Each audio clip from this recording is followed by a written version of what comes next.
Eh oui, Zouk Machine avec la musique dans la peau, il est 11h12 bien sûr et vous écoutez Autour de midi. Autour de midi. Jusqu'à 13h30 on est avec vous et j'accueille mon premier invité, hein. Il est là, il est à côté de moi. Il est l'homme qui a fait trembler les caries et rougir les brosses à dents. Chirurgien dentiste passionné, il transforme les rictus en sourires de star et les complexes en confiance pure. Auteur de Croque-Monsieur, un livre qui ne parle pas de cuisine, mais qui pourrait bien révolutionner votre rapport à votre bouche. Il nous dévoile les dessous, ou plutôt les dents du sourire parfait. Ce matin, il est là, prêt à mordre dans l'actu santé. Docteur Emile Schatel, bonjour. Bonjour, c'est excellemment bien résumé au fait. Donc voilà, tu me laisses pas grand chose à dire. Ça va? Oui, très très bien, très très bien. Je sens qu'on est souriant, on est bien dans sa peau, on attaque Directement, la vie, déjà. on croque la vie à Voilà, plein dents. plein dedans, et puis voilà, je suis dans un endroit qui, je sais pas, j'ai eu toute une histoire d'amour avec RTCI, moi, depuis l'âge de 12 ans, pratiquement. Je me rappelle encore que j'ai encore des cassettes. Rappelez-vous, Incroyable. ces petits trucs-là qu'on pouvait bidouiller avec...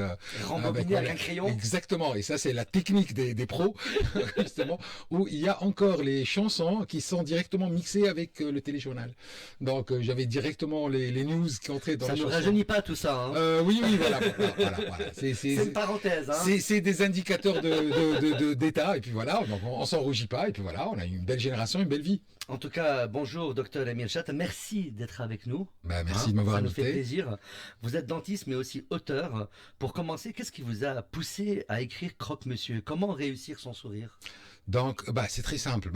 Je viens de finir ma 20e année d'expérience, et puis voilà, et à chaque fois, je me rends compte qu'il y a une anecdote que j'aime bien, donc je l'écris sur le côté. Puis quand j'ai commencé à avoir une dizaine ou 11, je me suis dit, allez, je vais faire tout le travail pour voir un petit peu tout l'historique qui se passe. Mais pourquoi j'ai commencé par l'homme préhistorique? Pour une simple raison, parce que j'ai eu un papier de recherche qui m'a fasciné, où la question était, quel fut le premier signe de civilisation en anthropologie? Et j'ai eu toutes les idées dans ma tête, peut-être une radio, un truc. Non, c'est pas du tout ça. C'est au fait, on a trouvé un os qui est obturé. C'est-à-dire qu'il était cassé, il a trouvé le temps de s'obturer. C'est-à-dire que, puisque l'homme préhistorique, avant, quand il se blessait, il se fait généralement manger par un fauve dans les 24 heures, s'il a trouvé le temps de bien cicatriser son os, c'est qu'il avait une famille autour de lui, et donc c'était le premier signe de civilisation. Incroyable. Donc du coup, j'ai adoré ça, et puis je me suis dit, bon, peut-être qu'ils sont pas si stupides que ça, ces hommes préhistoriques, et puis voilà, dentairement, qu'est-ce qu'ils faisaient? Et puis c'est là que j'ai commencé à découvrir qu'ils agissaient avec du silex, avec des branches d'arbres, et qu'ils avaient, eux, en moyenne, plutôt 4 et 4, il avait 8 dents de sagesse dans leur bouche, dans une grande bouche, Ah ouais, bien j'imagine, carrée. c'est bien grand. Voilà, parce que voilà, et pas parce qu'il mangeait du sable, il mangeait tout, et beaucoup de trucs qui étaient pas encore crus, donc il avait besoin de toute une surface de mastication. Alors, on va parler un peu de votre parcours aussi. Parlez-nous de votre parcours. Qu'est-ce qui vous a donné envie de devenir dentiste? Alors, bon. Question piège. Bon, je vais mordre là-dedans, mais bon, donc, c'est simple. On va venir au livre, hein. Ça va venir C'est doucement, pas grave, doucement. c'est pas grave. On va installer l'ambiance, Voilà. bon, voilà. Donc, moi, du coup, il y avait une statistique, je me rappelle quand j'étais en 5e année, je pense, et dans cette statistique, il y avait, quand tu parles avec quelqu'un, 80% de ton attention est sur ses yeux et ses dents. Donc, du coup, je me dis, les yeux, c'est un petit peu foutu. Donc, j'avais essayé un petit peu de faire médecine Tunis, mais bon, ça n'a pas trop marché. Et puis voilà, donc en deuxième lieu, j'ai mis les dents. Et du coup, je me suis trouvé en faculté de médecine dentaire. Et voilà, j'ai pas regretté. À Tunis, à Monastir. À Monastir, la Bien seule, sûr. la seule, La l'unique seule. en principe, voilà. Oui. Et d'ailleurs que je félicite parce que c'est son 50e année Oui. cette année-là. Donc voilà, de la toute première promotion, qui sont maintenant nos profs et nos doyens. Oui. Et franchement, là, c'est le top. Alors, le titre, il est intriguant, hein. Pourquoi Croque-Monsieur? Un clin d'œil humoristique? Oui, un petit peu. Donc voilà, on a pensé à quelque chose à croquer. Donc on a pensé à croque-mort, mais bon, franchement, on n'est pas resté longtemps. Et je me suis dit bon, croque-monsieur, c'est un petit peu plus Parce qu'il sympathique. y a Croque-Madame aussi, hein. Je veux dire, ça existe. Bon, peut-être le 2. On verra. C'est vrai, On c'est vrai, verra. c'est une idée. Voilà, on n'a pas encore tout croqué, maintenant on va voir. Mais bon. Alors, donc on va parler du livre, hein, de l'humain et de la technique un peu. Votre livre, il s'adresse donc principalement aux patients, aux professionnels ou aux deux à la fois? Non, plutôt les gens normaux. Voilà, je dirais. Voilà, c'est destiné pour des lecteurs qui sont curieux qui aimerait savoir quelque chose de plus sur cette science, cette dentisterie qui ne date pas d'hier, donc et du coup qui a beaucoup évolué. Et c'est parti du fait d'un constat que les patients qui ont cette facilité à demander à extraire une dent. Je dis voilà, mais parce que vous croyez qu'une dent c'est rien du tout, et pourtant elle a toute une historique derrière, et je vais vous le prouver. Et j'ai commencé un petit peu à écheler dans tous les anecdotes pour la rendre plutôt sympathique et de rendre le truc un petit peu informatif, mais surtout assez sympathique à retenir. Vous insistez beaucoup sur l'importance du sourire dans la confiance en soi et la vie sociale. Quels sont les témoignages ou les retours les plus frappants que vous avez eus? D'accord. Moi, par exemple, je sais pas, l'importance quand vous avez des molaires qui manquent, vous n'arrivez pas bien à mastiquer en derrière, vous avez l'impossibilité de maintenir une posture droite. D'accord. Donc vous avez toute la tête qui va en avant. Quand on a des dents qui sont sains avec un beau sourire, tout ce que tu remarques, c'est un boost dans la puissance psychologique de l'individu qui commence à parler mieux, à sourire mieux, à affirmer ses dires et trucs. Donc toutes ces indicateurs-là nous disent que les dents c'est super important. Par exemple, en fait. Oui, par exemple, je sais pas, quand tu perds les deux dents en avant, horrible. voilà, qu'est-ce que tu ne prononces pas? Le S, le F. Voilà, exactement, exact. F, on ne sait pas trop. Mais généralement, voilà, tu dois toucher la lèvre inférieure avec les dents en pain pour pouvoir prononcer ces noms. Donc, le V aussi. esthétique, voilà. Donc, esthétique, fonctionnalité et boost psychologique, voilà. Donc, pour moi, c'est important. Alors, d'un point de vue plus technique, hein, quels sont les sujets clés que vous abordez? Esthétique, prévention, innovation? Historique, surtout. Le côté avec les animaux, côté avec la vie sociale, la médecine du futur. L'IA, donc il y a un peu d'IA dedans. Bien sûr, oui, oui. Et aussi, je sais pas, les réseaux sociaux, aussi le rapport avec les dentisterie, où on a trouvé maintenant, on essaie d'avoir les dents très blanches, trop blanches. C'est pas bon ça, docteur. Hein. Franchement, ça c'est une teinte que nous on appelle blanc lavabo. Donc ça c'est une couleur qui n'existe pas dans la nature. Plus blanc que blanc. Exactement, voilà, c'est du Mire Express, nous on fait. Donc, mais généralement quand on le demande, on est un petit peu interloqué. On dit franchement, est-ce que tu veux vraiment cette couleur-là? Il faut vraiment qu'elle soit en rapport avec le teint et pour que ça soit le plus naturel. Ouais. Et nous, notre réussite, c'est pas que quelqu'un regarde quelqu'un et dit waouh les dents que tu as. Non, non. C'est blanc. Non, c'est ne rien lui dire. C'est trouver, tiens, t'as un beau sourire, et puis voilà, donc ça va normal. Avec le reste, voilà, c'est très normal. Je suis sûr que vous condamnez et que vous ne conseillez pas aux gens d'aller sur les réseaux sociaux pour faire les rendre les dents plus blanches à moindre prix, tout ça, c'est du charlatanisme, tout ça. C'est de l'escroquerie un peu. C'est pire que ça. En fait, c'est de l'escroquerie. Voilà. Hein, oui, c'est de l'escroquerie si ça avait un rapport justement avec les dents. C'est tout. Mais maintenant, l'évolution, on a fermé plus que 800 bars à sourire en Tunisie, où vraiment ils utilisent un matériel qui est très basique, avec des gels, on n'en devine pas la provenance. Et puis voilà, ils vous disent voilà, vous le mettez, et puis dans un quart d'heure, vous allez voir, et pour vous avez un sourire de star. Ben, je sais pas à quelle star il s'adresse, mais bon. Mais d'une façon générale, ça a fait beaucoup de problèmes. Et puis voilà, c'est à nous de récupérer après le cas. C'est clair. Alors, conseil pratique, quelles sont les règles d'or que chacun devrait appliquer pour avoir une bonne hygiène bucco-dentaire? Oh, au risque d'être monotone, je suis désolé, mais le brossage 2 fois par jour, c'est vraiment. C'est un minimum 2 fois. Oui, hein. Oui, franchement. Moi, je dis rien que ça. Si tu commences par ça, après, si tu fais 3, 4, c'est magnifique, mais au moins les deux, au moins le petit matin et avant de dormir, ça, c'est important. Deuxième chose qui marche pas beaucoup en Tunisie, c'est dommage, mais c'est le fil dentaire. Bon, c'est... Il y en a qui le font, mais c'est pas... Oui, ça a été inventé en 1844. Quand même. Oui, donc voilà, exactement, ça date plus que nous. Donc en principe, on devrait commencer à l'utiliser un petit peu. Et franchement, niveau haleine, c'est magnifique. Quand on essaie de faire le bon mix entre le brossage, le fil dentaire et le bain de bouche, franchement... Donc c'est le trio. Ouais. Franchement, trio gagnant. Là, tu sors, tu fais une soirée, t'as tout le monde. Venez. Voilà.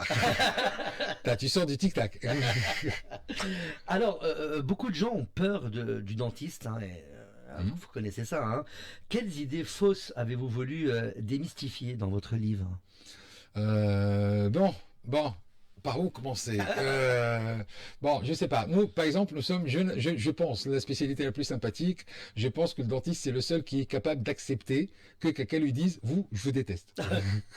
Donc, il te dit, non, c'est pas grave, vous allez changer d'avis et tout. Mais bon, nous, pratiquement, la méthodologie et les instruments ont beaucoup évolué. Et maintenant, on a tous les moyens de travailler dans un confort le plus total. Donc, franchement, une phobie, elle n'a pas lieu d'être. Mais bon, ce que je leur dis, c'est que première séance, on en discute. On fait un plan, on se dit, voilà, et on se connaît.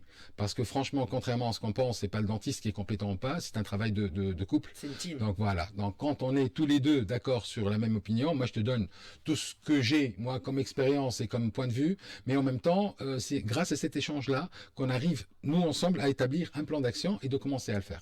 Donc ça, pour la phobie. Moi, j'ai eu ma best-of de phobie, que c'était une patiente qui, dès que j'ouvrais la porte, elle pleurait.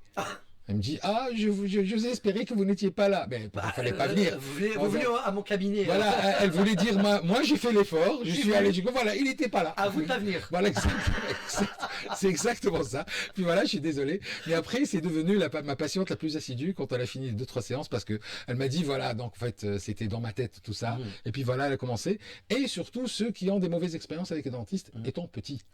Ça, ils ont de grandes phobies. Oui, parce que une petite extraction de dents de lait, quand ça se passe mal, ou quand tu sens que le dentiste n'est pas super coopérant avec toi et te dit, allez, on va pas y passer. Il a passé une toute la mauvaise journée. nuit. Voilà, donc du coup, tu te dis, moi je me rappelle, il était là avec. Il avait 8 ans. Voilà, il avait un seringue comme ça, 2 mètres. Non, elle n'a pas fait jamais 2 mètres. Il y a la fraise qui fait peur aussi, le bruit de la fraise. Ouais, déjà, est-ce que tu t'es déjà demandé pourquoi on l'appelle la fraise? Alors non. Voilà. Ça a la forme d'une fraise, sûrement. Oui, mais c'est du beurre fraisé. Parce que fraisé, avant, on faisait des petits trous au niveau des meubles pour y accrocher plein de trucs. Et puis voilà, donc la fraiseuse est venue de là. Et bon, il dit, elle a évolué la fraise avec le temps? Au fait, les formes, oui. Parce qu'on avait en gros 2-3 formes, et puis maintenant on a la fils, le chanfrein, le truc, et j'en passe, on a plus que, allez, une centaine pratiquement maintenant de marques, oui. Parce que pour chaque cavité, pour chaque préparation que tu fais sur la dent, tu as besoin d'une forme précise.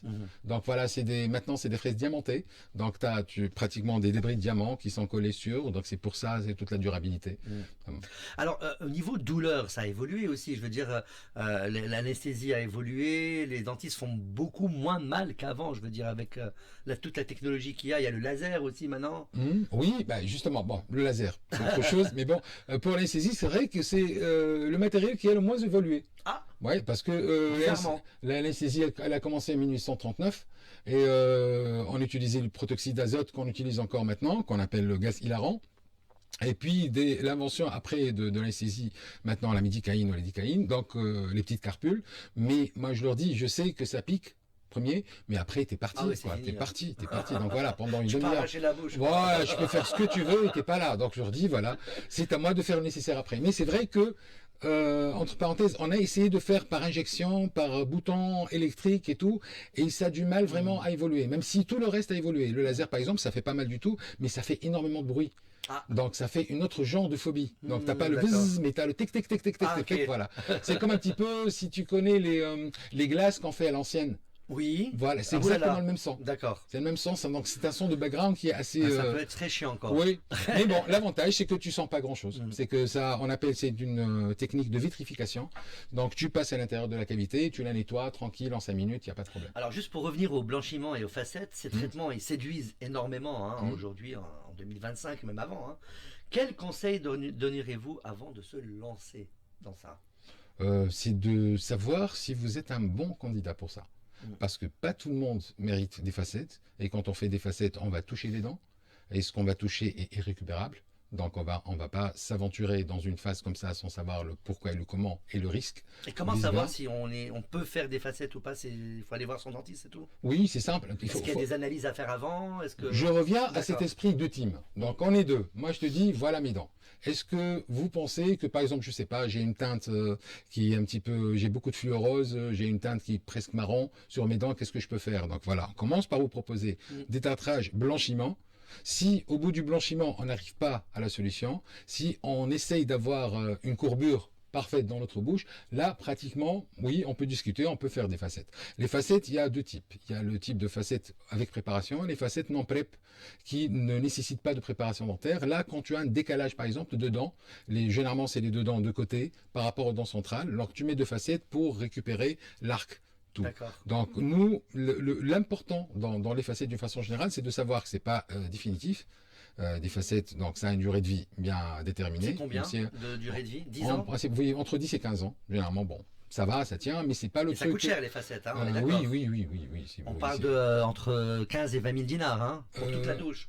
Pour toute toute une la bouche. bouche. Et généralement, on fait la ligne du sourire. Donc, on fait de 4 à 4. Ah, Donc, d'accord. voilà, de la quatrième dent à la quatrième dent. Ça fait 10 dents. Donc, ça fait un petit peu, voilà, 500 fois, je sais pas, 10 fois, ouais. Bon. D'accord. Donc, voilà, c'est pas donné C'est pas une. donné. Mais bon, en Mais même c'est temps, garanti. oui. Mais bon, il faut pas quand même, dès que tu sors, que tu as envie d'amener, oui, bon, ça va pas trop marcher, mais bon. Je Ça, vous c'est le clair. conseille. Mais quand même, pour parler un petit peu du Hollywood Smile. Hollywood Smile, déjà, le nom, il a été inventé grâce à 4 personnages hollywoodiens qui ont créé un petit peu de sa tendance. Ouais. C'était Marilyn Monroe, qui dépensait plus d'argent pour ses dents que pour son total make-up. Elvis D'accord. Presley, qui avait vraiment une hygiène déplorable, qui a dépensé énormément d'argent. Il a même annulé 3 grands concerts parce qu'il avait des problèmes dentaires ces soirs-là. Julia Roberts, parce que pour cette génération, c'est celle qui est considérée avoir le sourire parfait. Et même si c'est ses dents naturelles, hein, c'est pas des facettes serrées du tout, c'est dents naturelles. Mais en même temps, je comprends parce qu'elle a une bouche tellement ouverte que voilà, tu peux travailler avec les 2 mains et très tranquillement. Docteur, est-ce que vous êtes d'accord quand on dit que si on traite pas ses dents, si on se laisse aller, si on a des douleurs et on se dit c'est pas grave, je vais prendre un médicament, ça va passer, ça peut mener à d'autres maladies. Oui, parce que C'est bon, lié. oui, parce qu'on vient de C'est lié au savoir cerveau aussi, de les dents. tout et au cœur surtout. Je ne sais pas si vous avez remarqué, mais quand vous avez quelqu'un qui a une intervention chirurgicale sur le cœur, on lui demande directement de voir le dentiste avant, et on demande au dentiste d'écrire un papier comme quoi cette personne-là peut faire son opération sans aucun problème. Pourquoi? Parce que les bactéries, elles sont très saprophytes. C'est-à-dire ceux qui donnent par exemple la parodontite dans la bouche, l'abcès dentaire si vous voulez, et puis voilà, c'est un genre de de bactéries qui attend le faux pas. Dès que tu as une petite brèche au niveau du cœur, il y va directement. Mhm. Donc nous, pour éliminer ça, il faut vraiment qu'on ait une surface clean. On avait aussi le mercure qui existait beaucoup sur les amalgames qu'on faisait, les noirs là, qu'on faisait pour plomber les dents. Mhm. Et ça, l'excès de mercure, il passe directement au cerveau. On a des problèmes aussi auditifs, on a des problèmes sur le nerf optique. Donc vraiment, je sais pas, même la parodontite, quand on a un problème de parodontite de plus que 15 jours, on a 60% de chances pour avoir un ligament croisé, Ah, quand même. qui est très loin de là, parce que voilà, parce que tu le vois très mal, Mais le c'est patient lié. lui dit, voilà, depuis que j'ai fait mes dents, j'arrive plus à faire l'escalier. Qu'est-ce qui se passe? Voilà, donc voilà, il faut que toi tu m'expliques, ouais, je t'explique. Tranquille. Vous êtes un super dentiste, hein, j'aime bien, on rigole beaucoup avec vous, même dans le cabinet. Alors, d'autres questions, hein, bien sûr, très sympathiques. Alors, les technologies, impression 3D, Mhm. scanner intraoraux, Mhm. etc., transforment votre métier. Comment voyez-vous ces évolutions?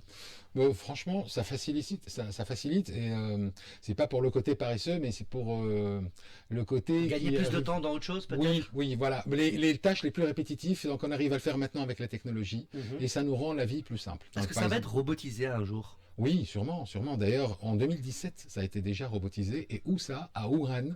Là, le Covid est sorti. Oui. Là, on avait déjà placé 2 implants par entièrement robotique. D'accord. Donc, c'est ça ce qu'on aura. Les médecins, d'une façon générale, et le dentiste particulièrement, on sera des chefs d'orchestre.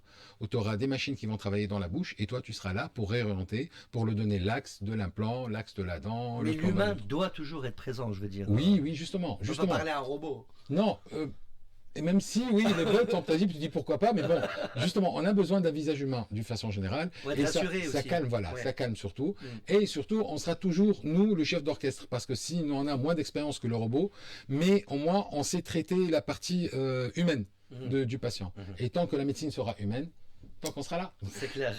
Alors, on va parler un peu de vision et projet aussi, hein. La santé bucco-dentaire est souvent sous-estimée en Tunisie. Mm. Quels sont, selon vous, les défis majeurs à relever? Bon, défi majeur. Bon, nous, on a un problème de démographie. C'est-à-dire qu'on a pratiquement tous les dentistes, ils sont concentrés en Tunisie. Moi, le problème par lequel on commençait, c'est que l'information que j'ai, c'est en 1986 jusqu'à 1988, on avait fait des statistiques et on avait trouvé que les enfants tunisiens étaient classés 4e mondiaux en nombre de caries. C'est-à-dire qu'il avait le moins de caries sur les 4 premiers, qui étaient vraiment Il va génial. falloir refaire les statistiques, hein. Oui, justement. Après, en 2012, pratiquement les dénouements, on est passé à 162. Ah, quand même. Donc on a fait un 100 en arrière, mais incroyable, parce que c'est la qualité de ce qu'on mange. Mhm. Maintenant, le problème, c'est que voilà, mon enfant, je l'amène au primaire, je l'amène à l'école, au truc. Donc voilà, quand je pense à son goûter, c'est toute une réflexion de passer par là. C'est que manger sain, ça n'a jamais été autant d'actualité que maintenant.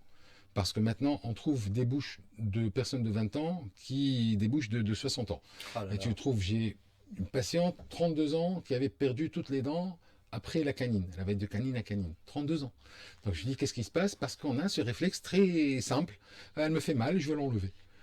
Moi, c'est Ok. pour ça, voilà, de pourquoi tu l'enlèves. Moi, pour rigoler, je lui dis, elle a vécu avec toi, elle a mangé, C'est elle ta a pote. mastiqué. Voilà, exactement. C'est ta confidente. Voilà. T'as tout ce que tu dis, il passe par elle, elle écoute, voilà. Et puis voilà, toi, facilement, tu décides d'enlever. Donc voilà.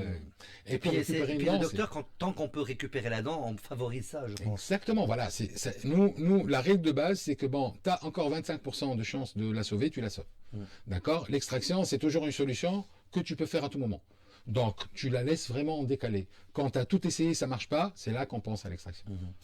Des projets futurs? Un autre livre ou une autre initiative en cours? Je sais pas, des initiatives, oui. Un livre, je sais pas. Ça dépendra. Si voilà, si on aime bien ce livre-là, peut-être que je vais faire sortir ce genre de livre. Bon, je vais faire une séquelle. Je sais pas, on va voir après. Mais sinon, pour l'initiative, maintenant, c'est surtout, je fais un travail associatif où on essaie un petit peu de faire avancer dans les zones de déserts médicaux.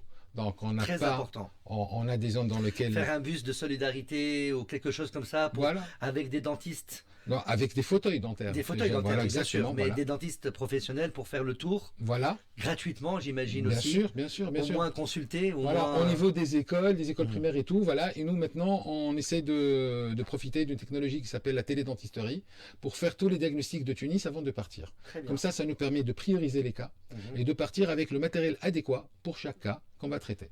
Comme ça, on est plus efficace parce que puis- sinon, on va passer beaucoup de temps. Et j'imagine que, comment dire, soigner une dent dans un désert médical ou extraire une dent, ça sauve une vie, j'imagine, parce que tout est lié, on l'a dit. Hum. Donc si la personne se laisse aller et qu'il n'y a pas vraiment de consultation, Oui, oui. Bah, ça peut déjà, arriver à un autre problème plus grave. Déjà, les pourcentages de cancers buccaux augmentent un petit peu et voilà, il faut pas. On a des petits problèmes maintenant de la langue, des joues et trucs, et on fait pas d'assez d'auscultation. Je dis au moins une fois par 6 mois, passe voir le dentiste. Comme ça, fais un Salut. petit check-up. Voilà, c'est coucou, regarde s'il y a quelque Coucou, chose. ça va? Voilà, parce que vous ne savez pas l'importance C'est vrai. du diagnostic précoce dans ça. S'ils découvrent ça au début, ça marche. Si au bout de 6 mois, c'est un autre cas. Ouais. Et c'est un autre pronostic et on n'aimerait pas arriver à ce stade-là. Croque-monsieur, où peut-on le trouver?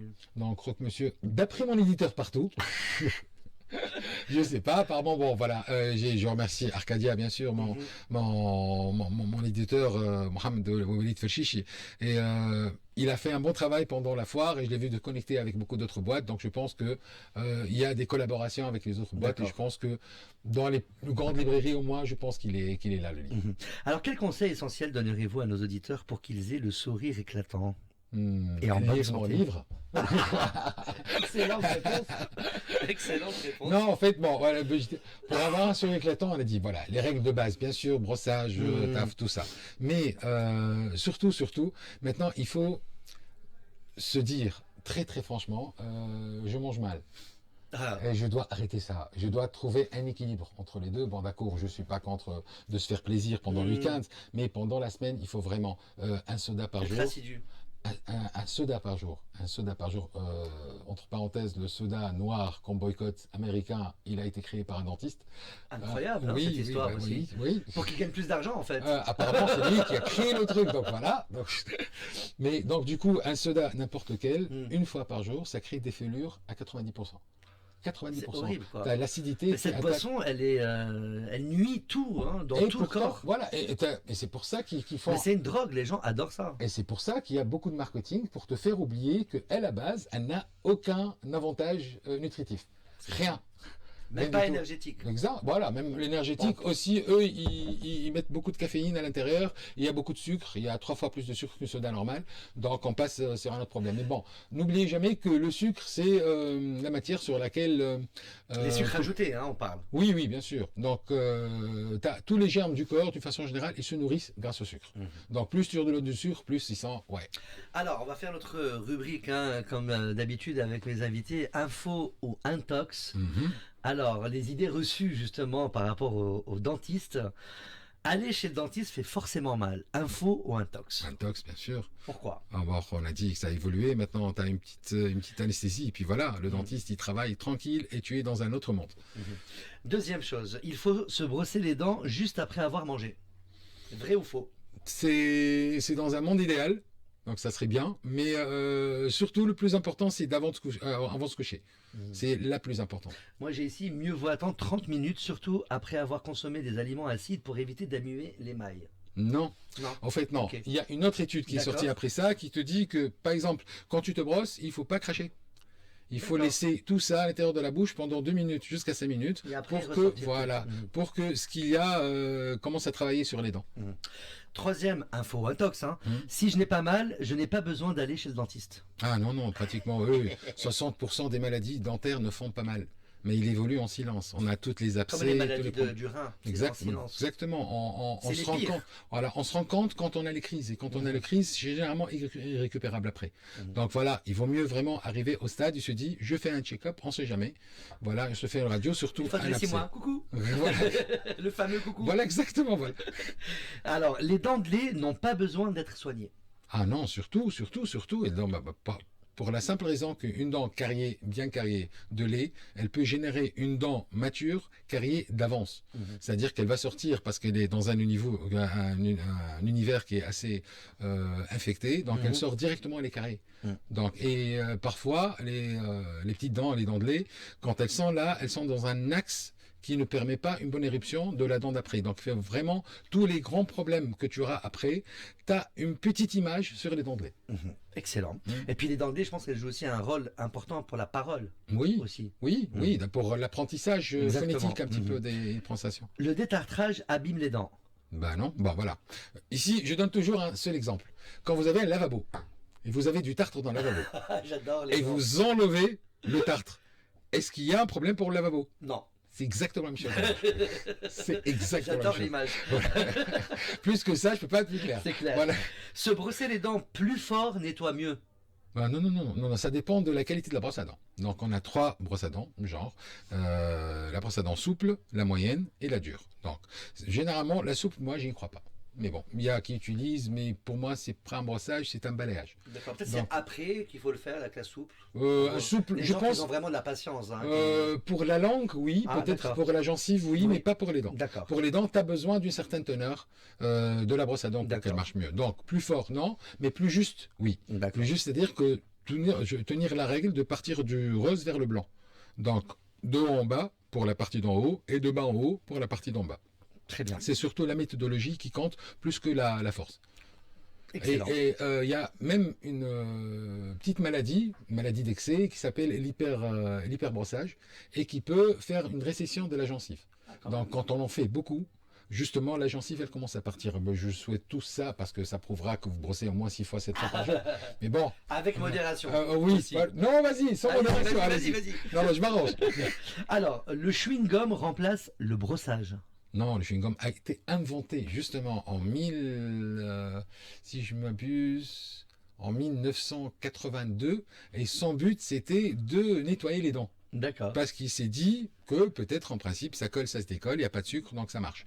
Et puis après, on a eu cette dérive où pour mâcher quelque chose, il faut que ça soit sucré. Donc ils ont rajouté du sucre et depuis, on a tout perdu. Voilà. Alors, le blanchiment fragilise les dents. Blanc, oui et non. C'est-à-dire que le produit qu'on utilisait avant, c'était le peroxyde d'azote.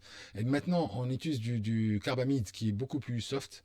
Mais en avant, on utilisait avec une concentration de 33 à 35%.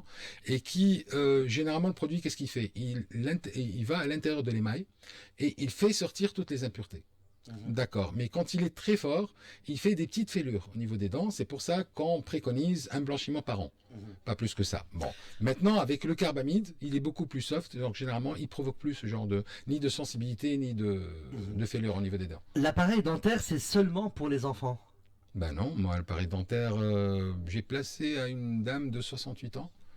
Donc voilà, ça marche. C'est vrai que c'est beaucoup moins souple l'os avec l'âge, mais en même temps, il fonctionne toujours. Il est très bien et puis voilà, dès que tu pousses la dent, elle va.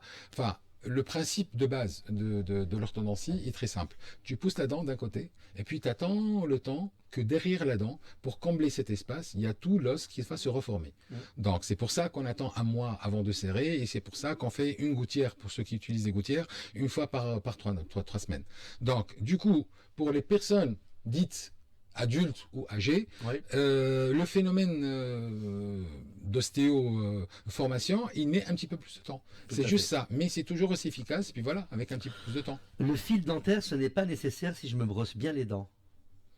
Oui et non. C'est-à-dire que un bon brossage, ça suffit à lui-même avec un bon rassage après. Fil dentaire, c'est un bonus. Mais un bonus qui fait la C'est différence selon moi. indispensable pour éliminer les plaques.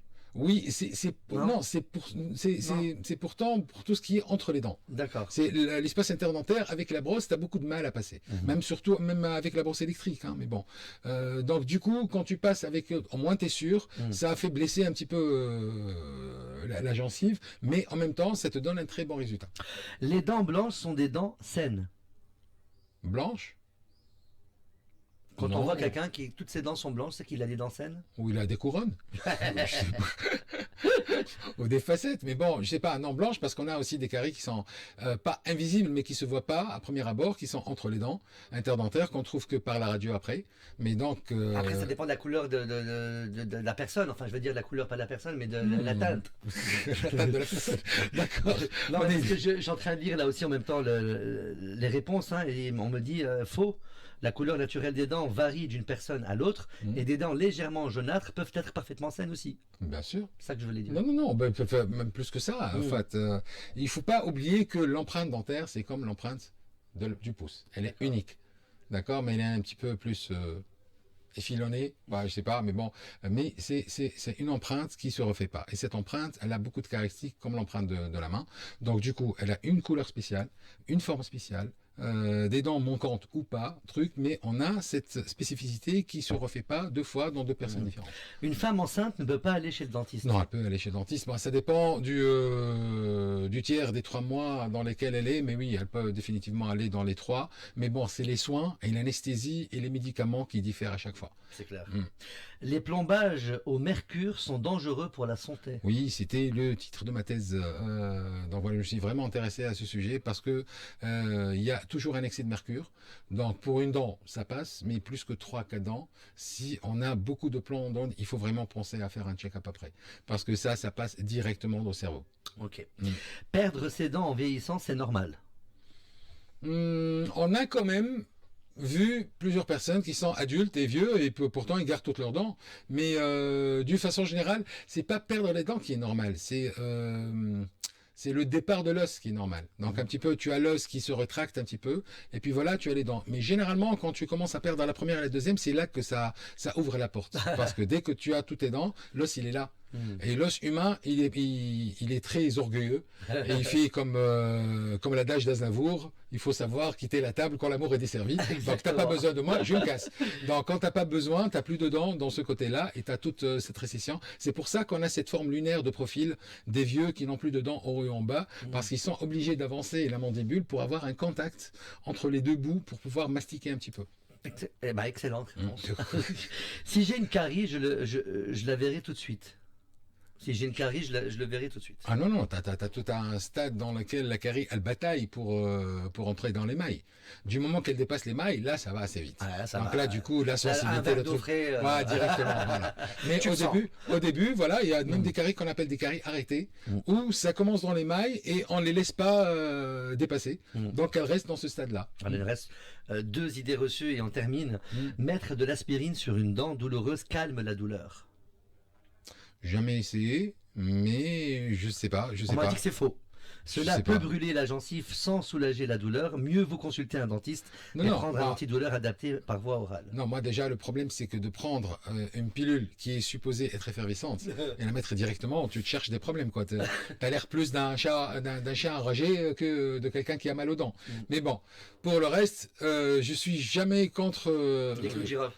Bon, oui, tu peux aussi, quoique le clou de girofle, ça dépend. Si tu as encore la pulpe qui est saine et tu as un problème au-dessus, d'accord, ça peut calmer un petit peu, mais quand tu commences à avoir une infection et tu as un problème, et quand tu mets le clou de girofle, ça bloque carrément les racines et puis ça fait encore plus mal. Dentiste. Donc, bah, Direct. direct, voilà. Pas se casser la tête, Ordonnance. voilà, exactement. On va Antibiotiques. s'arranger et ouvrir la dent, voilà, le jour même. C'est Voilà. mieux comme ça. Ouais. Alors, dernière idée reçue, le dentifrice au charbon blanchit vraiment les dents. Avec certaines réserves, mais oui. Bon, notre problème, c'est que bon, c'est une invention qui était américaine à la base, mais qui a plus eu du succès au Japon. Donc, et au chat oral, on appelle ça, mais ça a été inventé en 1822 aux États-Unis. Cushing, il s'appelait le médecin. Donc, il a inventé ça. Et au Japon, maintenant, ils se brassent pratiquement. Ils ont les 3 principales marques de dentifrice qui sont à ça. Le seul petit problème, c'est qu'il fait vraiment contrôler un petit critère qui s'appelle la cristo. En fait, la largeur du Ouais. cristal à l'intérieur. C'est-à-dire que plus tu as le cristal qui est large du charbon, Oui. quand il n'est pas bien broyé, et plus ça c'est un indice d'abrasion. Donc ça fait une abrasion au niveau des dents et au niveau de l'émail.